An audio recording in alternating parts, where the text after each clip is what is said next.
আসসালামু আলাইকুম। আজকে মহা পুনর্মিলনের দিন, আনন্দের দিন। এটা বাৎসরিক, আপনাদের জানা আছে। আমরা শিগগিরই একটা নির্বাচনের দিকে যাচ্ছি, তার প্রস্তুতি। এই নির্বাচনের মাধ্যমে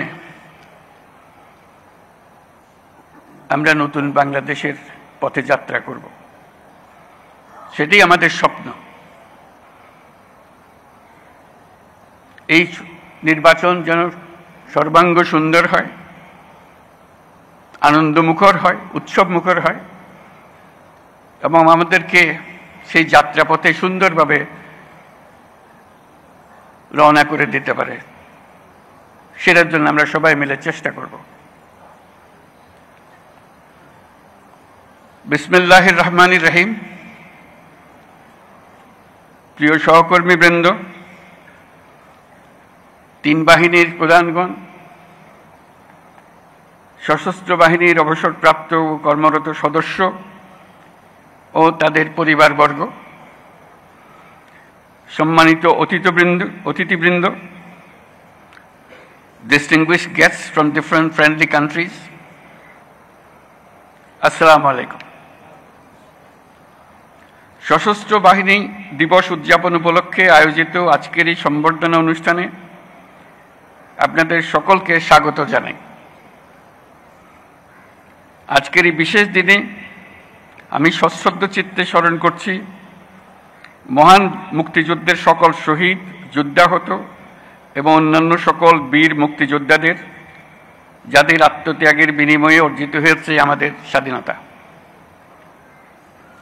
একই সাথে আমি শ্রদ্ধা জানাচ্ছি 2024 সালের জুলাই আগস্ট মাসে ছাত্র জনতার অভ্যুত্থানের সকল শহীদ, আহত এবং অংশগ্রহণকারী সর্বস্তরের মানুষের প্রতি, যাদের দুঃসাহসিক আত্মত্যাগ আমাদের দেশ পুনর্গঠনের একটি নতুন সুযোগ সৃষ্টি করে দিয়েছে।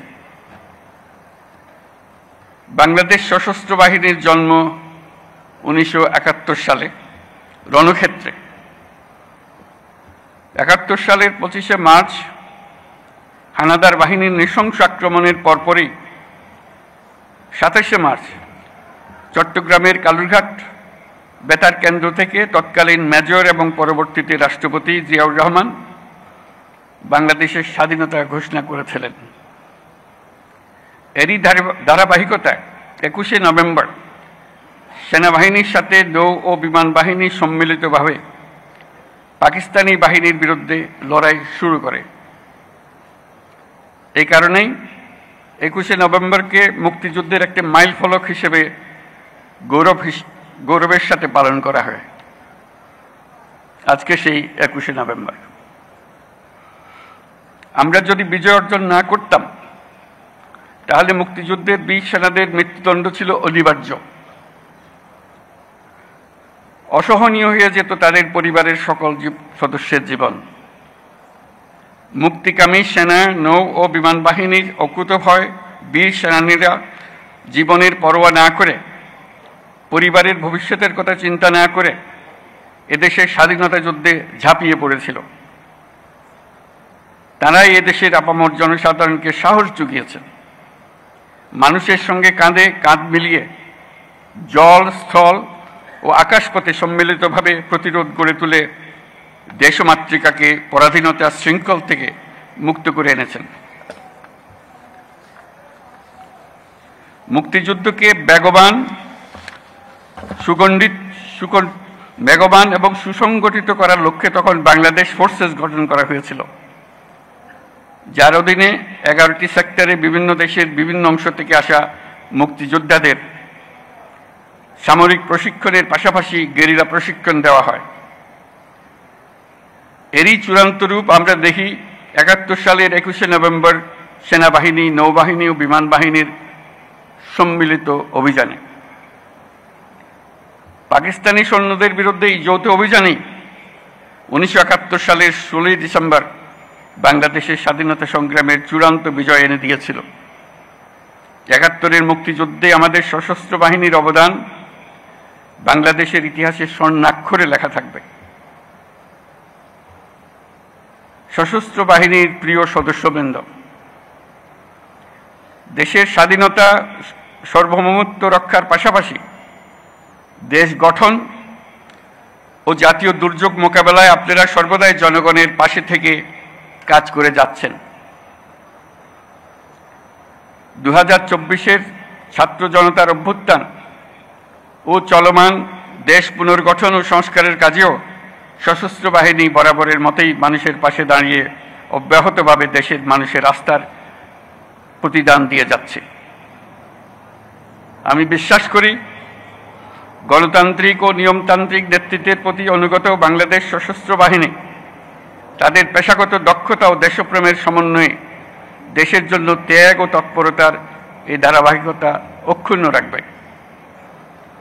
বাংলাদেশের গণতান্ত্রিক উত্তরণে আসন্ন নির্বাচন একটি গুরুত্বপূর্ণ অধ্যায় হিসেবে বিবেচিত হবে। আমার সুদৃঢ় বিশ্বাস, এটি নির্বিঘ্ন ও উৎসবমুখর নির্বাচন হবে। এর আয়োজনে সশস্ত্র বাহিনীর সদস্যগণ দক্ষতা ও পেশাদারিত্বের সাথে এই মহান দায়িত্ব পালন করবে। একটি শান্তিপ্রিয় জাতি হিসেবে আমরা সকল বন্ধু রাষ্ট্রের সঙ্গে সম্মানজনক ও শান্তিপূর্ণ সহাবস্থানে বিশ্বাসী। তথাপি যে কোনো আগ্রাসী বহিঃশত্রুর আক্রমণ থেকে দেশের সার্বভৌমত্ব রক্ষার জন্য আমাদেরকে সদা প্রস্তুত ও সংকল্পবদ্ধভাবে থাকতে হবে। এই লক্ষ্যে আমাদের সেনা, নৌ, বিমান বাহিনীর আধুনিকায়ন, সমরাস্ত্র আহরণ ও উৎপাদন, উন্নত প্রশিক্ষণ এবং উন্নত বিশ্বের সঙ্গে তাল মিলিয়ে বাহিনীগুলোতে যুগোপযোগী প্রযুক্তি প্রয়োজন সংযোজনের প্রয়াস জোরদার করা হয়েছে। তবে দুঃখের সাথে বলতে হয় যে ফ্যাসিস্ট আমলে আমাদের বাহিনীগুলোর দক্ষতা বজায় ও বৃদ্ধির বিষয়টি উপেক্ষিত ছিল। অন্তর্বর্তীকালীন সরকার সকল বাহিনীর সক্ষমতা বৃদ্ধিতে ব্যাপক উদ্যোগ গ্রহণ করেছে। একই সাথে দেশরক্ষা ও জনকল্যাণমূলক কাজে ব্যাপক সংখ্যক ছাত্র ও যুব সম্প্রদায়কে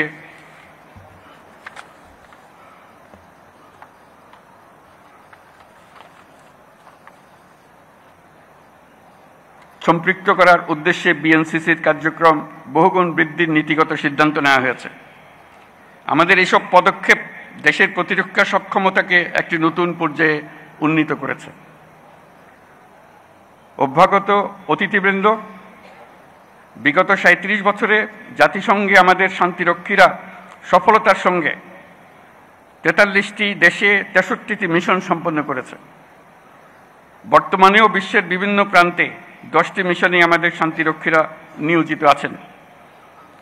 বাংলাদেশ বর্তমানে অন্যতম বৃহৎ নারী শান্তিরক্ষী প্রেরণকারী দেশ হিসেবেও বিশ্বে পরিচিতি লাভ করেছে। এছাড়াও সম্প্রতি কাতার ও বাংলাদেশ সশস্ত্র বাহিনীর মধ্যে প্রেষণে জনবল নিয়োগের একটি চুক্তি স্বাক্ষরিত হয়েছে, যা বিশ্ব শান্তি ও নিরাপত্তার বৈশ্বিক প্রচেষ্টায় একটি দায়িত্বশীল ও নির্ভরযোগ্য নাম হিসেবে বাংলাদেশের জন্য একটি গৌরবময় স্বীকৃতি। এজন্য আমি সশস্ত্র বাহিনীর সদস্যদের আন্তরিক ধন্যবাদ জানাই। বাংলাদেশি শান্তিরক্ষীগণ যাতে বিশ্বের চ্যালেঞ্জিং এবং বিপজ্জনক অঞ্চলসমূহে সৃষ্ট পরিস্থিতি মোকাবেলা করতে পারে, সেজন্য তাদের সময়োপযোগী প্রশিক্ষণ দিয়ে প্রয়োজনীয় সরঞ্জাম সরবরাহের প্রচেষ্টা অব্যাহত রাখতে হবে। প্রিয় অতিথিবৃন্দ, অগ্রহায়ণের এই বিকেলে উৎসবমুখর পরিবেশে আপনাদের সাথে দেখা হওয়ায় আমি অত্যন্ত আনন্দিত। আপনাদের উপস্থিতি আজকের এই মহতী অনুষ্ঠানকে প্রাণবন্ত ও মহিমান্বিত করেছে।